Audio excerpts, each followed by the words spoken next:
So we've been talking about Exodus. Last time we talked about the Exodus, how the Israelites are in Egypt and they were oppressed.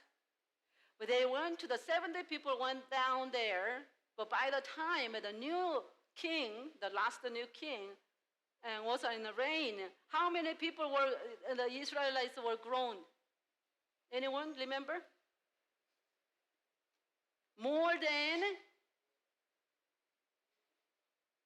2 million. 70 people went there, and they have more than 2 million people. So the new king was afraid because the Israelites were growing so much. So because of he was in fear, he put Israelites into forced labor. The labor that they did not want to do it. All kinds of hard labor to build the castle, build the building, build the city. And the labors they do not want to do. But it doesn't matter. More hard labor, Israel grow even stronger. And increase in number. Multiplied, spread all over the place. So the king was even more threatened because they keep on growing, The numbers keep on growing. The Christians are real Christians that when we are persecuted, we wouldn't deny, we wouldn't turn away from God because of the hardship. There's other factors that play for us to turn away. But if you have the faith in God, you will not turn away. You will grow even stronger in the hardships of your life. So the king now, because of the Israelites, the number grow, the king planned the even worse evil thing against the Israelites. So to weaken them or to extinct them. His plan is to extinct them or wipe them out, but he cannot do that. It costs too much for him. So what he's trying to do is to weaken them so that he can control. So they will not have the freedom. So next verse that we're going to study today is Exodus chapter 1, verse 15 to 22. And we're going to catch up from the last Sunday. The title is A Woman Who Feared the Lord. There's a woman, actually E. It's a two women. So it's not a woman, it's a woman who feared the Lord. So, sister, if you don't mind, you can read it for me to 15 to 22. The king of Egypt said to the Hebrew midwives, whose names were Sephora and Puah, when you help the Hebrew women in childbirth and observe them on the delivery stool, if it is a boy, kill him. But if it is a girl, let her live. The midwives, however, feared God and did not do what the king of Egypt had told them to do. They let the boys live. The king of Egypt summoned the midwives and asked them, "Why have you done this? Why have you let the boys live?" The midwives answered Pharaoh, "Hebrew women are not like Egyptian women. They are vigorous and give birth before the midwives arrive." So God was kind to the midwives, and the people increased and became even more numerous. And because the midwives feared God, he gave them families of their own. Then Pharaoh gave this order to all his people: "Every boy that is born you must throw into the Nile, but let every girl live." Thank you. Thank you. You know what? It's funny that I didn't know that when I was sitting there in the pew, how the pastor always see me, everything I do. But it is funny, when I'm standing here, I can see everyone who moves. Especially if you get up, I'm following you. So if it's possible, If you just remain in your seat, that will help me to focus on the word. So as in a favor, I wanted to ask you, remain in your seat. Because it does. I was always wondering about that. I don't know why. And they were saying, and it's like, wow, well, you did this, and you're not here last Sunday, you are here because of this. How does that pastor know? But somehow, when you're standing here, it catches everything. Even your face, everything. That's the strange. I don't know how, but that happens. Anyway, I'm just asking a favor. That's all. Okay. So the forced labor didn't work with the Israelites. When the Israelites were in the forced labor, they grew number. So now the king planned a more evil thing to get rid of the Israelites. So that is male, if the child is born, and if it's a male, and then he wants to kill them. So it's stopping from increasing the number. So in verse 15 and 16, it says there's two midwives named Shiphrah and Puah. So the king commanded them to kill the boys and let the girls live. Evil man does not fear the Lord. That makes sense. It's a common sense. But, evil man does not fear God. They don't care about a life. If you are a believer, you care about the other people's life. But if you do not fear God, and certain groups that don't fear God, then they do not care about other people's life. He did not care about other people's life. The king does not care about other people's life. But God cares and values every man's life. So those who care or those who fear God care about the life of others. But the king, he doesn't care. He doesn't fear the God. So when he told to kill the boys, midwife says, verse 7, the midwives, however, feared God and did not do what the king of Egypt had told them to do, and let the boys live. Because they feared God. They valued the life of others. At the time, the law was given to the Israelites. At the time, the law was not yet made. The Ten Commandment law is not given to them yet. God will give it to them later on. But they are still in Egypt. So the law was not even written there. But it says that those two midwives will fear God and preserve the lives of the other boys, the other people. That's, the Ten Commandments later on says what? And the sixth commandment says, do not commit murder.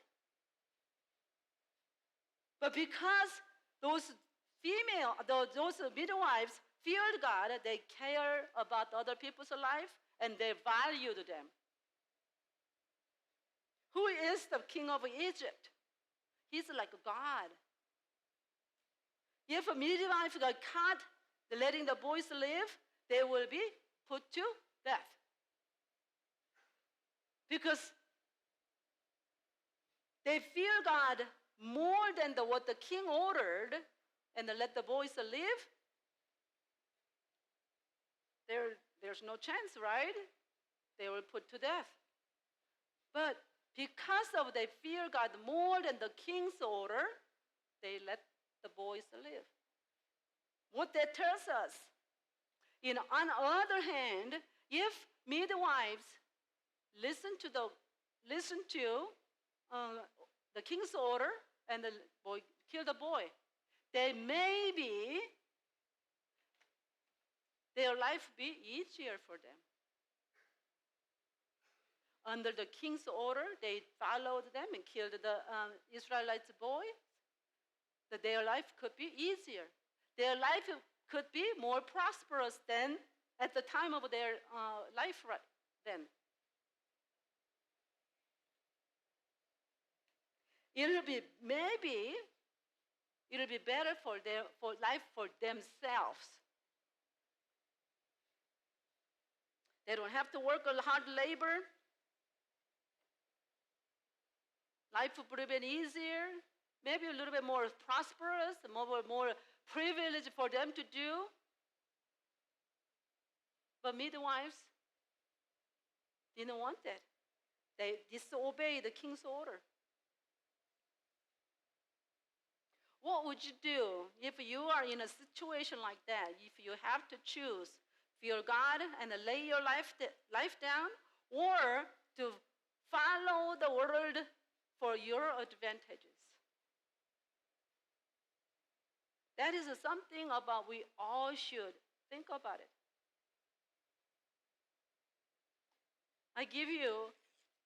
I want you to think about this. Do you believe there is no other name than Jesus to be saved? There's no other name under the heaven other than Jesus' name to be saved. Do you believe that Jesus is the only one? Jesus is the only one. But today, the world today believes a salvation through multiple gods, multiple religions, many religions. It's just taking a different direction, but we'll all go to the heaven. That's the teachings of today right now. They are trying to convince God's elect. You understand? God's elect. These are the God's elect are not just go to church. Sometimes we see people just go to church, sit down at the pew, just go back. They're not elected. The elect means they are in God. They are following the ways of God. Okay? They are elected, yet they are trying to convince it with their theology and teachings to accept their false belief. And they are good. They are really good. In this kind of belief system will be enforced to the point where Christians have to choose Jesus and put themselves in danger, or follow the world system of belief. This time is coming. But no matter what happens, that I bless you to believe salvation is in Jesus and Jesus alone. That fact's not going to be changed, no matter what. It doesn't matter what they brings to you, as long as you hold on to the salvation is only through Jesus and Jesus alone. It will help you to which direction you have to go. That fact is not going to change. That's the truth. After Midian's wives go against the king's order, letting the boys live, the king called them. 18 and 19, he says, the then king of Egypt summoned the midwives and asked them, why have you done this? Why have you let the boys live? The midwives answered the Pharaoh, Hebrew women are not like Egyptian women. They are vigorous and give birth before the midwives arrive. So they went against the king's order. That's the law. King's order is the law. So then let us think about, normally we should obey the law that we are given. We have, in America, for example, have the law for us to follow. Because not only we are citizens of America, we're living in America, we must obey the law, right? And besides, the Bible teaches us to obey the law and honor those who are in power. We must do that. However, in a situation like those two midwives, what would you do? If you have to choose, follow the law of the government and follow the law of God.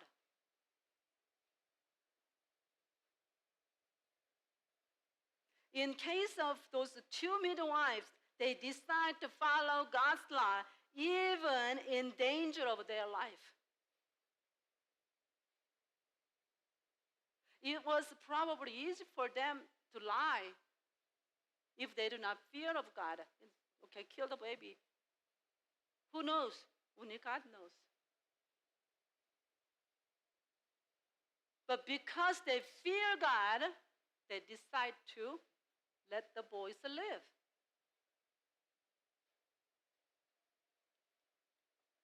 In Old Testament, Daniel 6:7, Daniel was in the same situation. Daniel, chapter 6, verse 7, it says, the lawyer administrators, prefect, straps, advisors, and the governors have all agreed that king should issue an edict and enforce decree that anyone who prays to any god or man during the next 30 days, except to you, which is a king, shall be thrown into the lion's den. They're trying to kill Daniel and trying to set a trap because they could not find any faults in Daniel other than against his own God. So they came up with that. Nobody can pray to God except pray to God, pray to their king. In those days, king was their God. They considered as God. So there's a group of the people worship their king as God. That's why they only you can pray. So then, Daniel is very well aware of that. Verse 10, it says, now when Daniel learned that the decree had been published, that means that the law has been published, he went home to his upstairs room where the windows opened toward the Jerusalem. 3 times a day, he got down on his knees and prayed, giving thanks to his God, just as he had done before. That's a good habit. If you have a habit of pray, continue to do. There are a lot of bad habits, but this habit is good. So even though Daniel knew that there's the law. If he doesn't obey the law, he's going to be thrown into the lion's den. Yet he went home and prayed 3 times to God. So, verse 13, then they said to the king, Daniel, who is one of the exile from the Judah, pays no attention to you. That means pays no attention to your order to obey. O king, or the decree you put it in the writing, he still prays 3 times a day. So he disobeyed the king's order. Then what happened? Oh, God saved you. You kept faith in me, so I'm going to save you. No. God didn't save him. He ended up thrown into the lion's den. Doesn't matter. God saved him or not, his heart is set. If you throw me into the lion's den, I go into the lion's den. If I had to die, I die. I believe that's what the midwives were doing. Okay, I fear God. I know heart of God, that who cares all the people's lives. I'm not going to kill the boys. If I die, I die. Then Daniel put it into the lion's den. and keep putting their life down to keep his faith in God. And we all know the story. God saved them, saved him. God closed the mouth of the lions not to eat Daniel. In 1930s, when Japan occupied in Korea, South Korea, many people put their life down. They forced it, and if they acknowledge Jesus, they were put down to the Japanese army. They got killed. And in June of 1950, North Korea invaded South Korea. When they come, they killed many Christians and forced them to deny Jesus, so that South Koreans would worship their leader. They are still worshiping their leader as God. They are persecuting. North Korea is one of the worst countries persecuting the Christians.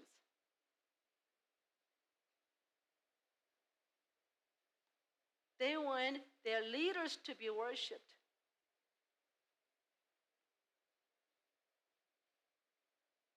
The people who fear God do not value the lives, don't fear God, do not value the lives of others. Do you think North Korean leaders fear God? No, he don't care about the God. He's God. So he don't care about the lives of others.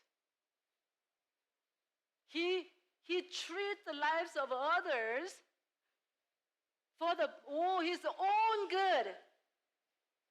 Not for the people, for his own good. So the king in Egypt, he don't care about the lives of others as long as he gets the benefits. It's helpful to him. He don't care about other people's life. But the people who fear God, cares about the other people's life, because God cares. God cares everyone.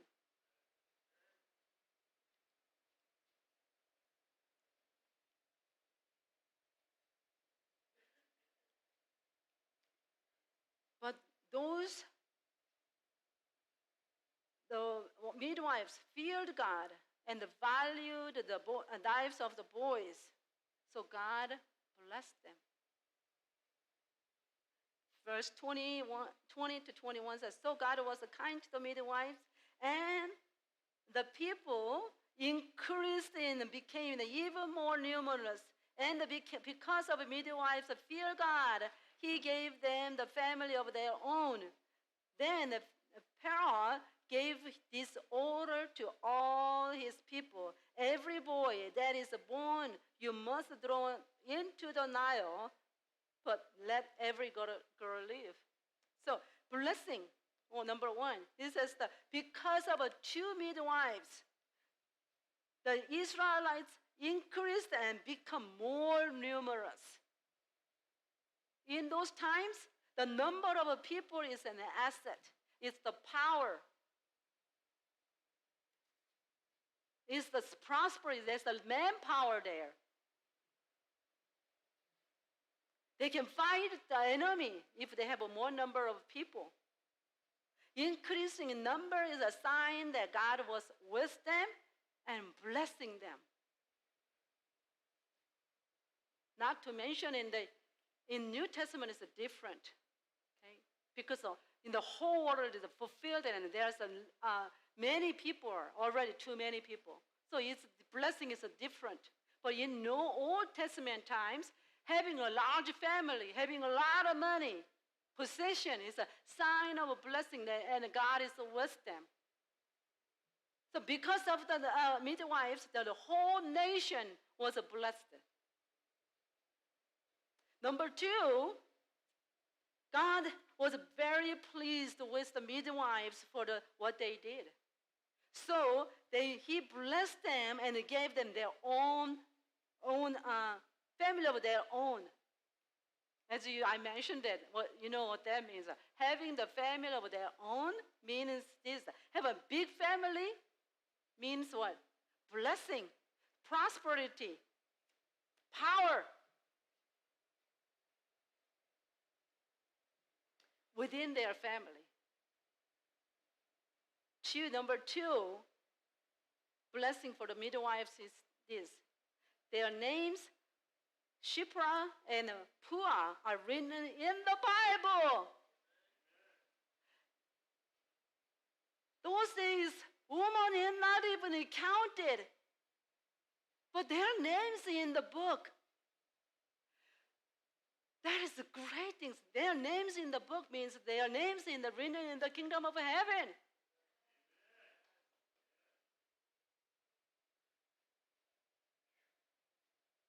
When I read this, I said, wow. So-and-so came and reported this. So-and-so did this. Their name is not mentioned. If it's not significant or not very important, name will be omitted. Because the Bible is not a storybook. The Bible is written what is necessary for us to know Jesus and the salvation. That's it. That's the main thing. But their names written in the Bible.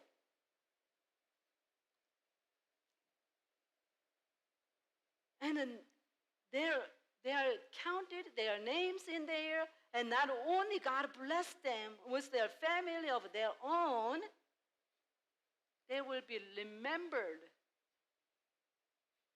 Two blessings they received.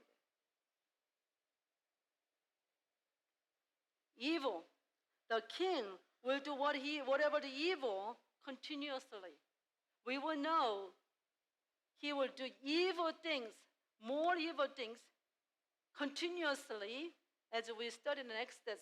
Now then Pharaoh gave his orders to the people. If a male born, then throw into the Nile. Evil will do continuously evil things. Because he wants to wipe out God's children. Back then and today, who follows his footsteps will continue to do evil to distinguish Christians. Uh-oh, you are in danger. I don't want to hide it from you that you are in the danger. But victory is of whoever wins at the end. You run, you fall, you get hurt. It doesn't matter. If you finish the goal, you are the winner. When Jesus comes back, and the evil will be judged, and you will be lifted up with Jesus.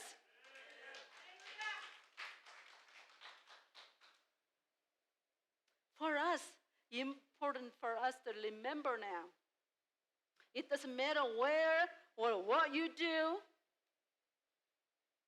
Do it everything in fear of God. Not because of me, not because of Joe or Tiffany. You do it because you fear of God and you do it before God. He will remember. He will bless you. He will write your name down because of what you did. And then what? Because of what you do, the church will be blessed. Your family will be blessed. One person in a family turn to God, whole family can be blessed.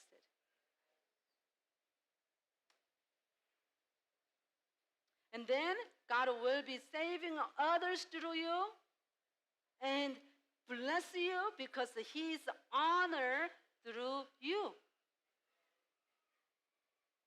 Please remember, for that reason, pray for the others and sisters who are oppressed by the evil right now. There's a lot of people are oppressed,